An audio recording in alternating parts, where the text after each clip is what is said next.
Ropes Organization Walcott Foundation Indian Trust Special Coaching to 8th, 9th and 10th Classes Digital Virtual Learning Bangaru Palimani Rugangavar from Pedapunjani by Reddy Pulli Mandal. Chairman Dhansekaran. Director Drive Sri Lata. Hi, hello, welcome to Ropes Organization. This is Durga Prasad Reddy teaching in biology. So previous video already we are discussing about the 10th class biology transportation key points. So let us continue the topic of transportation key points. So previous video already we are discussing about the red blood cells. So red blood cells గురించి మనం discuss చేసుకున్నాం. So ఈ వీడియోలో మనం ఏంటంటే haemoglobin గురించి discuss చేసుకోబోతున్నాం. So what is mean by haemoglobin? So haemoglobin అంటే ఏంటి? సో హిమోగ్లోబిన్ లో ఏమేమి ఉంటాయి? సో ఇక్కడ హిమోగ్లోబిన్ మనం గనక చూస్తే సో హిమోగ్లోబిన్ లో ఉన్నటువంటి what are the materials, so ఏ మెటీరియల్స్ ఉంటాయంటే మనం అబ్జర్వ్ చేస్తే సో ఇక్కడ center point which is the center part, so that is called heme. So heme అనేటటువంటి మెటీరియల్ ఉంటుంది. So which is the surrounded by the heme material. Heme material చుట్టూ so ఒక chain లాంటిది లేకపోతే so that is like net like structure. So net like structure లాగా కనిపించేటటువంటి మనకి ఏంటంటే polypeptide chains are globulins. So polypeptide chains ఇవి వీటిని ఏమనిపిస్తామంటే పాలీపెప్టైడ్ చైన్స్ అంటాం. సో మిడిల్ లో ఉన్నటువంటిది ఏంటంటే iron components. So which is the center part is iron component. So ఇక్కడ జనరల్ గా ఏంటంటే మనకి హిమోగ్లోబిన్ లో స్ట్రక్చర్ ని మనం క్లియర్ గా అబ్జర్వ్ చేస్తే సో ఇక్కడ ఏంటంటే ఐరన్. సో ఐరన్ చుట్టూ ఏంటంటే మనకి సో ఒక లేయర్స్ ఉన్నాయి. ఈ లేయర్స్ ని మనం ఇక్కడ ఏమని పిలుస్తున్నాము? హీమ్ అంటున్నాం. So this is him and this one is iron. So ఇది ఐరన్ అవుతుంది. సో వీటి చుట్టూ ఉన్నటువంటి so different types of like these polypeptide chains. So వీటిని ఏమంటామంటే ఇక్కడ మనకు కనిపిస్తున్నటువంటి వీటన్నిటిని పాలీపెప్టైడ్ చైన్స్ లేదా గ్లోబులిన్స్ అని కూడా పిలుస్తాము. So which is the center part is the iron material. So iron will be attached with the so him. So him కి అటాచ్ అయి ఉంటుంది. సో హీమ్ చుట్టూ మనం అబ్జర్వ్ చేస్తే సో పాలీపెప్టైడ్ చైన్స్ అనేవి ఉంటాయి లేదా గ్లోబులిన్స్ ఉంటాయి. So this is the structure of haemoglobin. So haemoglobin యొక్క స్ట్రక్చర్ ఇది. సో నెక్స్ట్ ఇక్కడ మనం అబ్జర్వ్ చేస్తే హిమోగ్లోబిన్ తర్వాత నెక్స్ట్ ఏమున్నాయంటే సో హిమోగ్లోబిన్ హెచ్బి. హిమోగ్లోబిన్ ని మనం జనరల్ గా షార్ట్ కట్ లో హెచ్బి అని పిలుస్తాం. So HB is the most important thing. So because red గా మనకి బ్లడ్ ఉండడానికి రీజన్ ఏంటి అంటే సో హిమోగ్లోబిన్ అనేది main reason. So haemoglobin it's indicates of HB. HB తో మనం ఇండికేట్ చేస్తాము. సో ఇది మనకి ఏంటంటే very important. So because HB means haemoglobin plus oxygen molecule. Haemoglobin మరియు ఆక్సిజన్ రెండు కలిస్తే సో ఆక్సి హిమోగ్లోబిన్. సో దాన్ని ఇక్కడ ఏమని పిలుస్తున్నామంటే ఓహెచ్బి ఆక్సి హిమోగ్లోబిన్ అంటాం. So it's carrying of oxygen molecule. So ఇది ఏం చేస్తుందంటే ఆక్సిజన్ ని క్యారీ చేస్తుంది. సో బ్లడ్ లో ఉన్నటువంటి ఆక్సిజన్ క్యారీ చేయడానికి the most important thing haemoglobin లేదా దాన్ని హెచ్బి అంటున్నాం. So HB will co incidence with oxygen molecule. So that is called oxy haemoglobin. దాన్ని ఇక్కడ ఏమంటున్నామంటే ఆక్సి హిమోగ్లోబిన్ అంటున్నాం. In places where the oxygen concentration is low, OHB breaks down and release its oxygen. So ఇక్కడ ఏంటంటే general గా మనం observe చేస్తే so where place the oxygen concentration is low, తక్కువగా ఉన్నప్పుడు so OHB break down and release its oxygen. So general గా ఏంటంటే రక్తంలో ఆక్సిజన్ శాతం తక్కువగా ఉన్నప్పుడు సో జనరల్ గా బ్లడ్ లో ఆక్సిజన్ లెవెల్స్ తక్కువ ఉన్నప్పుడు some times so OHB means మనకు తెలుసు OHB అంటే ఆక్సి హిమోగ్లోబిన్ అంటే ఆల్రెడీ హిమోగ్లోబిన్ లో ఉన్నటువంటి ఆక్సిజన్ ని కలిపి ఇక్కడ మనము ఆక్సి హిమోగ్లోబిన్ అంటారు.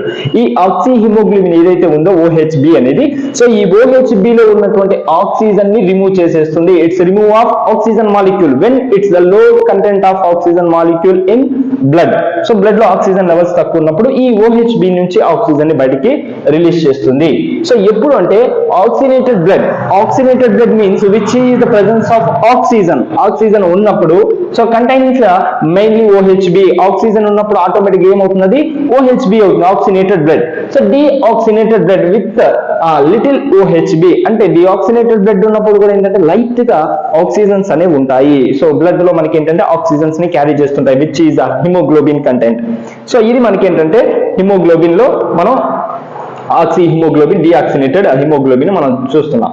సో ఆక్సి హిమోగ్లోబిన్ సో ఇక్కడ మనం స్ట్రక్చర్ లో అబ్జర్వ్ చేస్తే ఆక్సి హిమోగ్లోబిన్ ఏ విధంగా ఉంటుంది సో దీన్ని మనం క్లియర్ గా ఇక్కడ అబ్జర్వ్ చేస్తే so hemoglobin is the most important thing because of its carries of oxygen molecule to the all parts are all cells.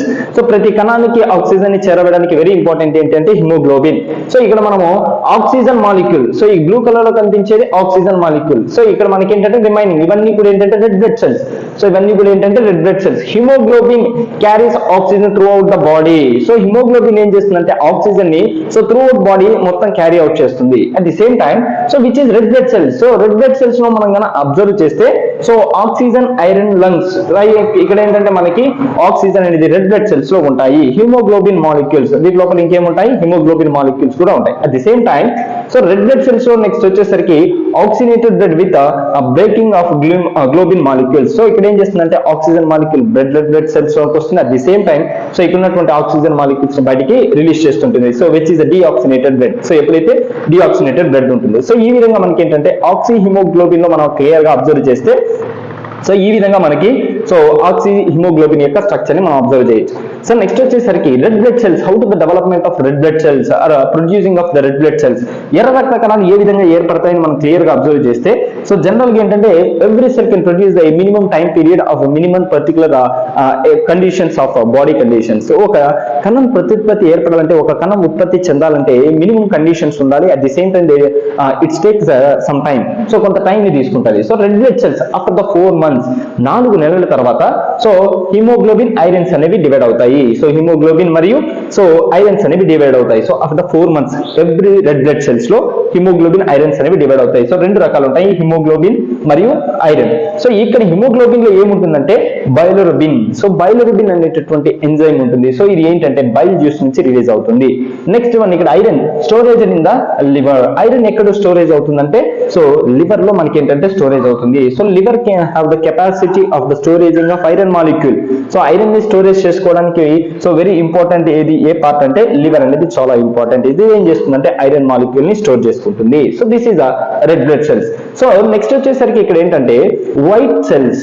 So next one వచ్చి వైట్ సెల్స్. సో వీటిని ఏమని పిలుస్తామంటే WBC. So white cells means WBC. So white blood cells అని కూడా పిలుస్తాం, white cells. So different types white blood cells are divide by different types. So దీంట్లో చాలా different types of white blood cells ఉన్నాయి. Larger then red cells అంటే red blood cells RBC cells కంటే కూడా there is more size. So అంటే చాలా ఎక్కువ size లో కనిపిస్తాయి. Next they have been nucleic. So వీటిలో ఏంటంటే న్యూక్లిక్ కూడా ఉంటుంది. సో జనరల్ గా RBC లో మనకి ఏంటంటే న్యూక్లిక్ ఉండదు. సో వైట్ బ్లడ్ సెల్స్ లో మనకి ఏంటంటే న్యూక్లిక్ ప్రెసెంట్ అయి ఉంటుంది. So white blood cells are divide by so many types, different types. So this is very larger than RBC. RBC cells కంటే ఇవి చాలా పెద్దగా ఉంటాయి. So they have nucleic. So వీటిలో ఏముంటాయి అంటే న్యూక్లిక్స్ ఉంటాయి. They are made in the same bone marrow that red blood cells are red cells. So ఇవి కూడా ఎక్కడి నుంచి డెవలప్ అవుతాయి అంటే సేమ్ బోన్ మ్యారో నుంచినే డెవలప్ అవుతాయి. So as it is red blood cells ఏ విధంగా అయితే డెవలప్ అవుతాయో సో ఇవి కూడా ఏంటంటే మనకి ఎక్కడి నుంచి ఏర్పడతాయి అంటే బోన్ మ్యారో నుంచి డెవలప్ అవుతాయి. So the 2 more numerous types are so phagocytes and lymphocytes. So వీటిలో మనకి ఏంటంటే ఫాగోసైట్స్ మరియు లింఫోసైట్స్ అనేవి 2 very important types of white blood cells. అంటే వైట్ బ్లడ్ సెల్స్ లో మనకి ఇవి 2 వెరీ ఇంపార్టెంట్. ఏవేవి ఉంటాయంటే ఫాగోసైట్స్ ఉంటాయి, at the same time lymphocytes ఉంటాయి. సో ఇది brief introduction about the white blood cells. So white blood cells అనేవి ఏంటంటే చాలా టైప్స్ ఉంటాయి. సో దీంట్లో ఏంటంటే larger than red cells, red cell కంటే కూడా చాలా పెద్దగా ఉంటాయి. నెక్స్ట్ వన్ వచ్చి దే హ్యావ్ న్యూక్లిక్. వీటిలో న్యూక్లిక్ ఉంటుంది, RBC సెల్స్ లో న్యూక్లిక్ ఉండదు. Next they are made the same bone marrow that red blood cells. So same ఏ విధంగా అయితే red blood cells bone marrow నుంచి డెవలప్ అవుతాయి, ఇవి కూడా వైట్ బ్లడ్ సెల్స్ అనేవి కూడా బోన్ మ్యారో నుంచి డెవలప్ అవుతాయి. సో వీటిలో ఏంటంటే న్యూమరస్ టైప్ లో తీసుకుంటే ఇవి 2 టైప్స్ ఉన్నాయి. సో ఒకటి వచ్చి ఫాగోసైట్స్ అండ్ నెక్స్ట్ వచ్చి లింఫోసైట్స్. ఇవి మనకి ఏంటంటే వైట్ బ్లడ్ సెల్స్. సో ఈ వీడియోలో మనం red blood cells, haemoglobin, white blood cells గురించి డిస్కస్ చేసుకున్నాం. దీంట్లో మీకు ఏదైనా డౌట్స్ అనిపిస్తే కామెంట్ బాక్స్ లో కామెంట్ చేయండి. థ్యాంక్ యూ అనండి.